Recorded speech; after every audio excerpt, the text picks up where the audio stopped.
Good morning. Welcome to JP's morning brief for August 24th, 2026. Good morning, everybody.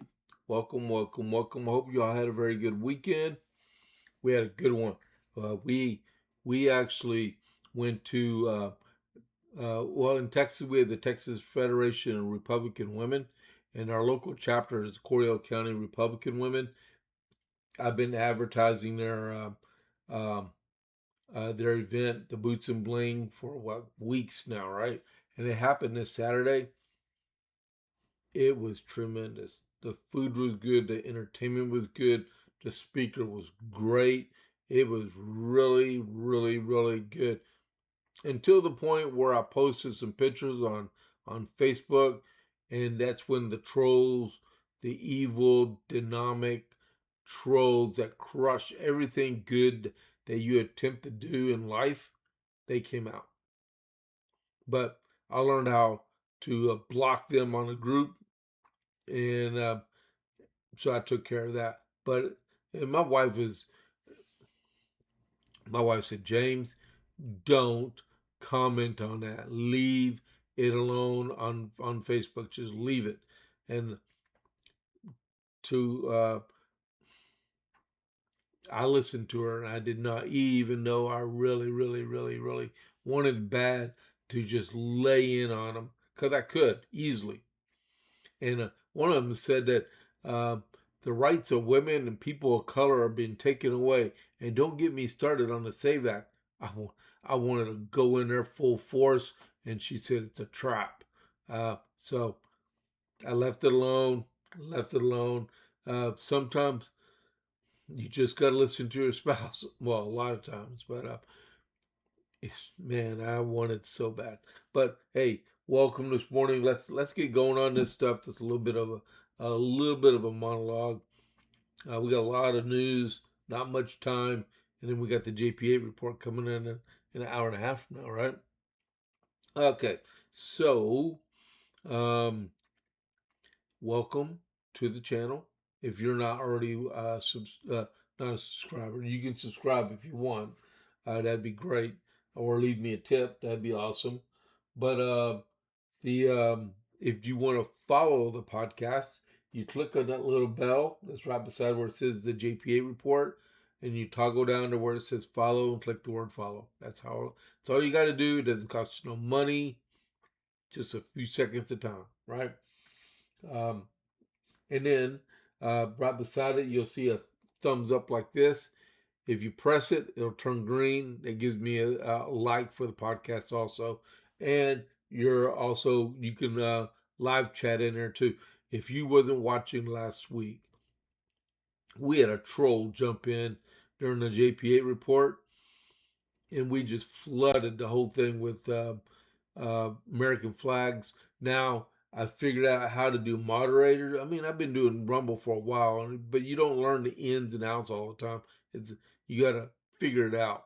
And a friend of mine that's on this podcast a lot, uh, his wife said, "Well, why don't you just make Luke a moderator?" And I'm like, "Well, good idea." I tried that, and couldn't figure out, and so I went back and I found it on the knowledge base for Rumble. So I got two moderators, and I will have a third one by the end of the day, as soon as I can remember his username. But I'll get that. All right, all right. So next is the armament shop. All right, whether you're looking for your first firearm, upgrading your setup, or need expert service, Jason at the Armament Shop is Copper's Cove's premier source for all things shooting.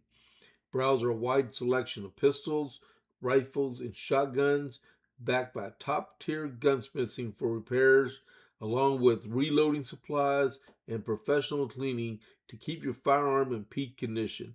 Need a transfer? We make FFL transfers fast, easy, and affordable.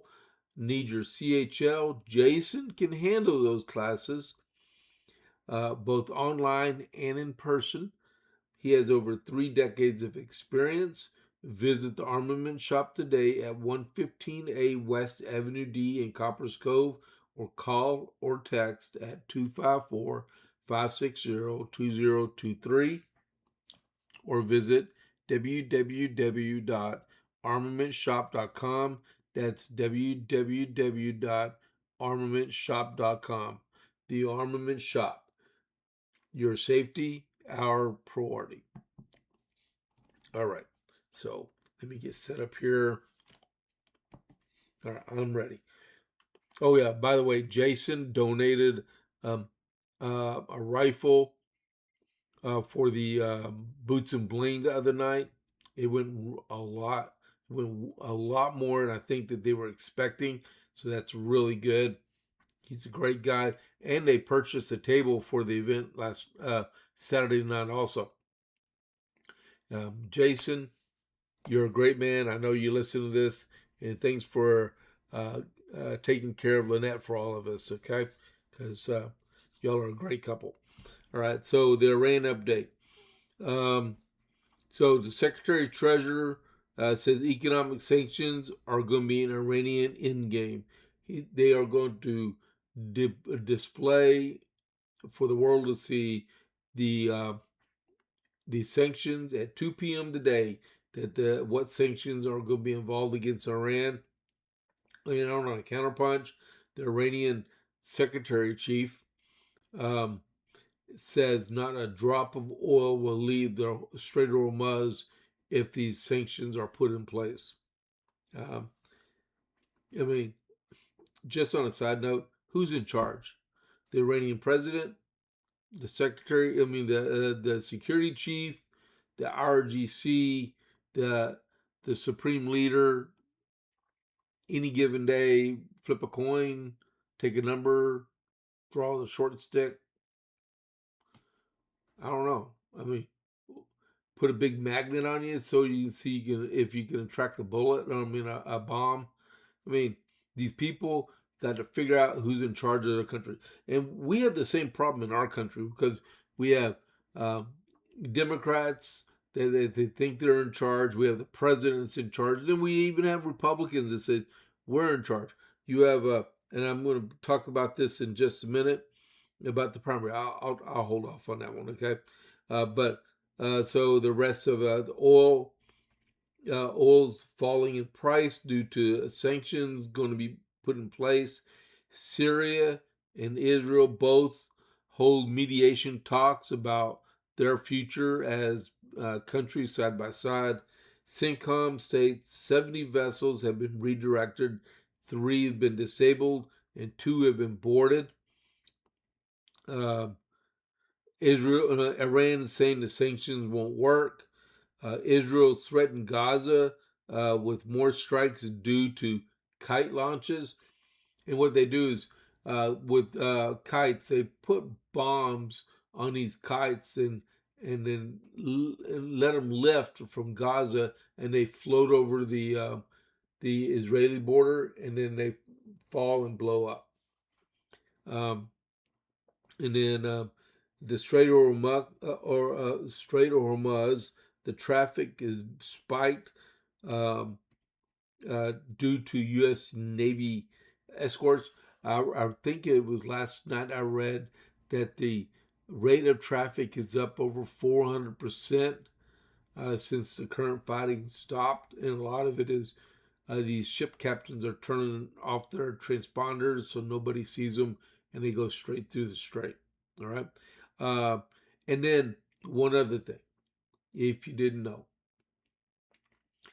you have Iran that can't produce oil because they have nowhere to store it, because they have nowhere to ship it, right?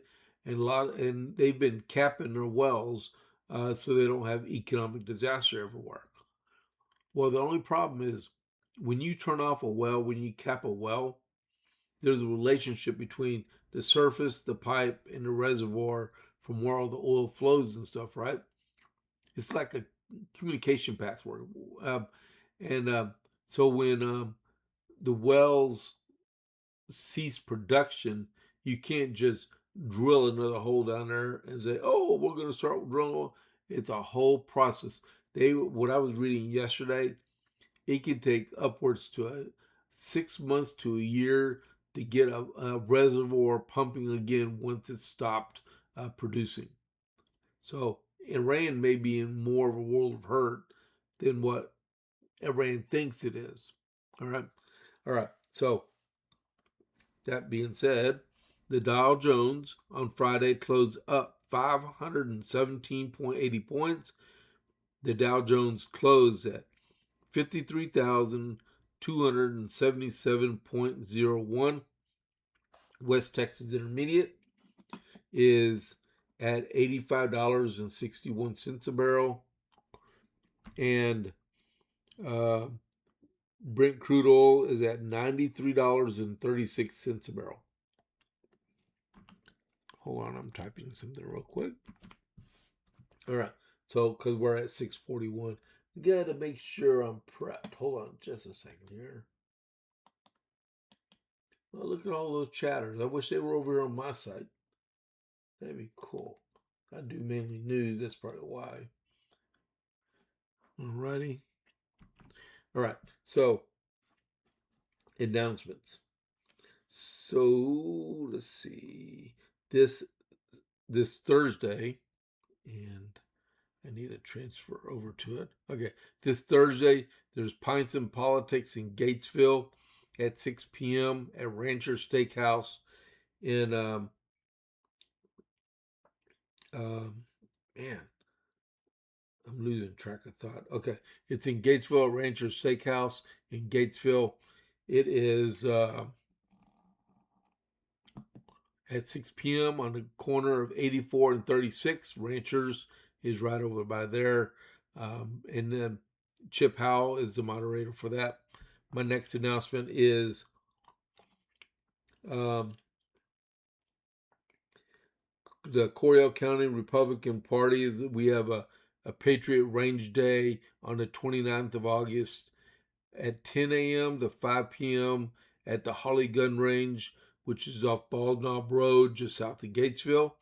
$20 a person. Shoot all you want. If you run out of ammo, all you have to do is buy more from the armament shop, which will be there, and he will bring ammo with him, along with some other stuff. All right. My next announcement is for the 31st of August. I don't have a placard for this one. That would be the West Side Conservative Coalition. They are having their monthly meeting on the 31st of August at Papa's Cafe in Harker Heights. It starts at 6 p.m. Dennis Faulkner is the chair and the moderator for the event. My next announcement is Pints and Politics in Belton at the Dead Fish Grill on the 3rd of September at 6 p.m. Again, that's Chip Howell.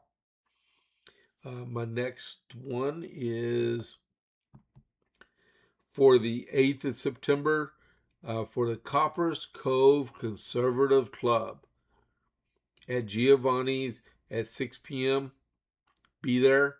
I'm going to have several people there, hopefully from the school board race and the city council race, so you can talk about what their goals are if they get elected. All right, so 8th of September at Giovanni's at 6 p.m. And for my final announcement is our Coryell County Republican Party fish fry on the 26th of September at the Texas Station Event Center. It's going to be a pretty good thing. We were talking about it Saturday night. Pete Flores is going to be there. He's our state senator from SD 24, and the newly elected Republican chairwoman for the Republican Party of Texas, Dorinda Randall. She's going to be there also. All right. So those are my announcements.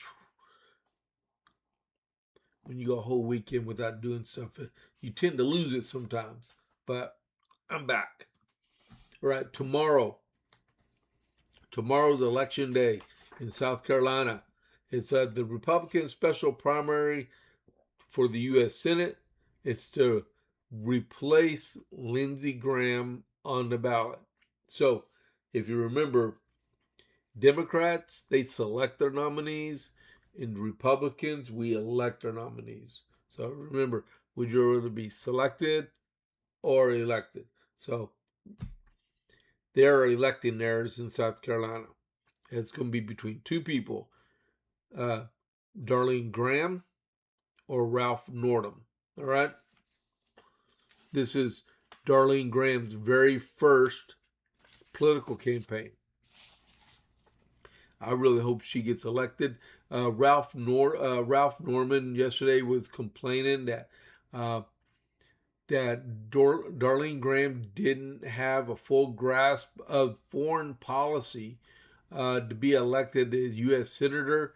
I got two opinions on that. Okay, one, she's not 73 years old like you are, and two, what qualification is there in the United States Constitution that says you have to be an expert in national security to be a United States Senator? The only thing I heard was U.S. citizen and 30 years old, in which you are quite a bit older than that, Mr. Norman. All right? And you've been in Congress since 2017, so that means you've been in office almost 10 years. So tomorrow, Republican voters in South Carolina are set to choose their Senate nominee on Tuesday in a battle between Trump-endorsed incumbent and House Freedom Caucus stalwart. The House Freedom Caucus are the guys that threw water on almost everything that Mike Johnson wanted to pass in the last 4 years as he was been as the House Speaker. So you have two choices: Trump's choice or the Stonewaller's choice, right? And most of them will even be gone out of Congress after this session, because he already lost his primary, and so if he loses this one, he's done. He's already ran for office and lost once this cycle. He's man in search of a title. That's all he wants. That's all he wants. The sudden death of Lindsey Graham came only after he won the Republican primary for his reelection. And Henry McMaster, the governor, appointed Darlene Graham as his replacement. And then she decided she wanted to run for reelection, or run for election. The South Carolina, the reliably Republican, and the winner of the party primary will be heavily favored to win in the general election. The last 5 potential candidates lay in wait after Graham's death. Several South Carolina politicians vied for a spot to replace him. The first round saw Darlene Graham emerge on top, with Ralph Norman placing second, and Russell Fry third, Mark Sanford fourth, and Mark Lynch placed fifth. Norman previously thought the gubernatorial election, but finished third. He didn't even make the runoff in the race for governor. And then the contest has eliminated candidates split on their preferred finalists in the runoff. Lynch, who previously challenged Lindsey Graham, is back in Norman. Fry, on his part, is back in Graham. The point that Fry is endorsing Graham along with President Trump leans heavily in her favor of winning. All right, you have people like Nancy Mace and Ralph Norman. These people are the obstructionists, and they have nothing better to do than they may be conservative, but they thumb their nose at a lot of the stuff the president supports. All right, let's go with this newcomer. She's probably good for maybe one term, maybe 2 terms. Who knows? She's 61 years old. Give her a chance. But we'll find out tomorrow night who South Carolina chooses as their next senatorial candidate. All right. Next, Caroline Leavitt. This is her last week as the press secretary, and she announced this weekend on who her where her next job is going to be. All right, it's a less stressful than what she's doing right now, but so White House press secretary Caroline Leavitt confirmed Friday she will return to President Trump's super PAC. Okay, it's called MAGA Inc. After leaving her post in the administration, Leavitt, she's only 28 years old, told reporters at Air Force One that she plans to work for MAGA Inc., a Trump-aligned super PAC, though she did not specify on what her responsibilities are. The move sends Leavitt back to a familiar political operation. She served as spokesperson for MAGA Inc. before joining Trump's 2024 presidential campaign and later becoming the White House press secretary. So my bet is that she goes back to being the spokesperson for MAGA Inc. A source familiar with Leavitt's next steps confirmed to Fox News that she's joining MAGA Inc. and she will engage in other opportunities yet to be announced. MAGA Inc. did not immediately respond to Fox News' request for comment on her new role. You guys will see me all the time, she said on Friday, signaling she intends to remain active in Trump's political orbit as Republicans gear up for the midterm elections. So she ain't leaving the scene. She ain't disappearing. All y'all liberals, you can continue to cry because Miss Leavitt, she ain't giving up on y'all. She's in full attack mode. Okay, so this is the one I hate right here. Hold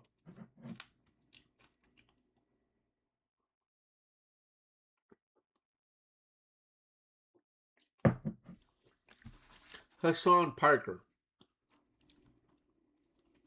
This is the most disrespectful piece of trash, garbage, communist person that's walked the face of the earth. And that's saying a lot because you had people like Pol Pot, you had people like Mao, you had people like Stalin, you had people like Vladimir Putin and then Vladimir Lenin.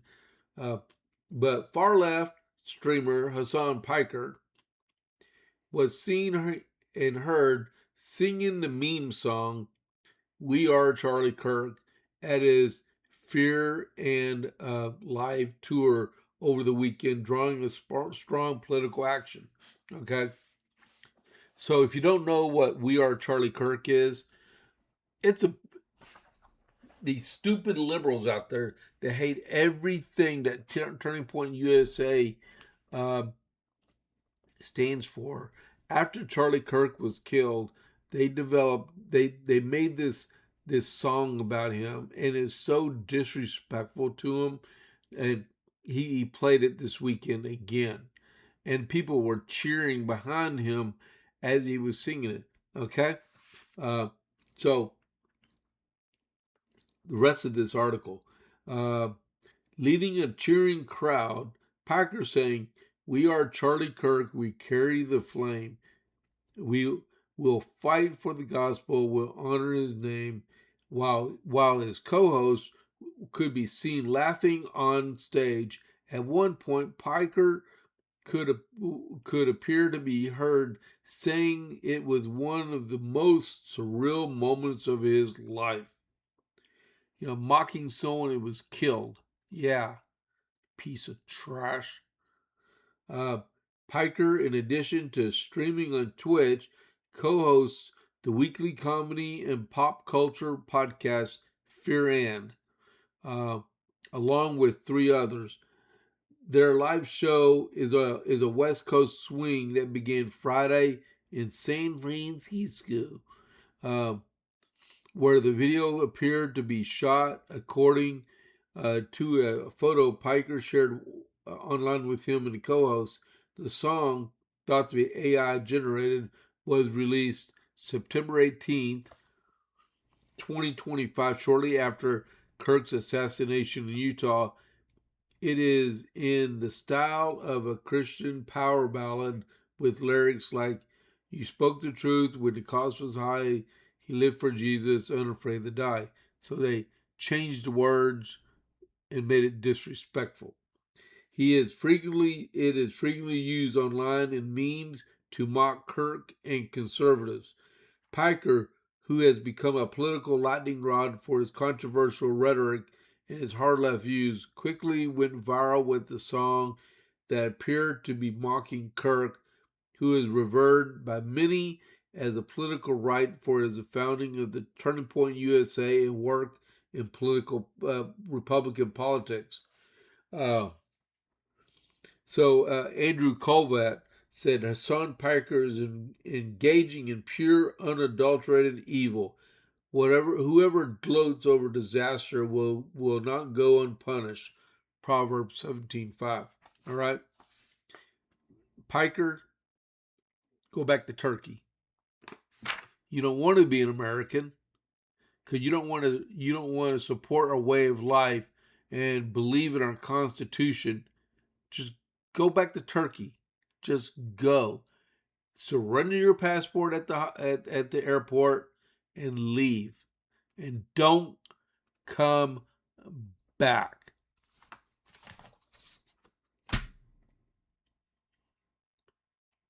Hate people like that. You know, you shouldn't hate people, but I honestly hate people like that. All right. Puerto Rico. So you've heard a lot of stuff where Democrats saying if we take office, if we take office, we are going to eliminate the Senate. We're going to eliminate the filibuster. We are going to change up the Supreme Court. We are going to make D.C. a state, which is totally against the Constitution in the first place, right? But we're going to make D.C. a state. The only way you can make D.C. a state is eliminate the current makeup of the Supreme Court. But have you noticed that they stopped including Puerto Rico in the makeup for as a new state? That is because the consensus is that Puerto Rico does not want to become a state because they don't want the taxes that come with it. Because right now they pay federal income tax, right? I do believe they pay federal income tax. Let's see. I could be wrong. I thought several Puerto Ricans interviewed by Fox News voiced opposition becoming the 51st state, arguing it would send their economy into turmoil and strip the island of its cultural identity. I don't think it should be a state. I don't want the taxes to spike. Statehood for Puerto Rico, U.S. territory since United States acquired it from Spain in 1898, has long been debated on both the U.S. government and political establishment in Puerto Rico. The statehood carries economic advantages for the island, including potential changes on how Puerto Rico residents and businesses are taxed. Puerto Rico operates under different federal tax structures than states. Statehood would bring the island more fully in the federal tax system. Everything would become more expensive and it already is, and locals would have already begun struggling for a while now. So if you want more taxes, become a U.S. state, right? There's more to it than just that. But we'll leave it at that. It's 6:59, so I'm gonna go ahead and stop here, and then reset, and then we'll come back with the JP8 report in Hey, look at that, Ricky. Hey, Ricky. Hey, I texted you a couple of times yesterday. I now know because I was looking for your. Um, oh, okay. Now I understand. Because I need your. I'm making you a moderator, and I needed your username, but I got it now. All right. So hey, I'll see y'all in 1 hour from now. I'm gonna go ahead and initiate the raid. All right. And there it is. Is it going to go? Yep, there we go. Okay. See y'all in 1 hour on the JPA report. Thank y'all very much for tuning in. Covite for life. Covite. There's no E. Okay. Got it.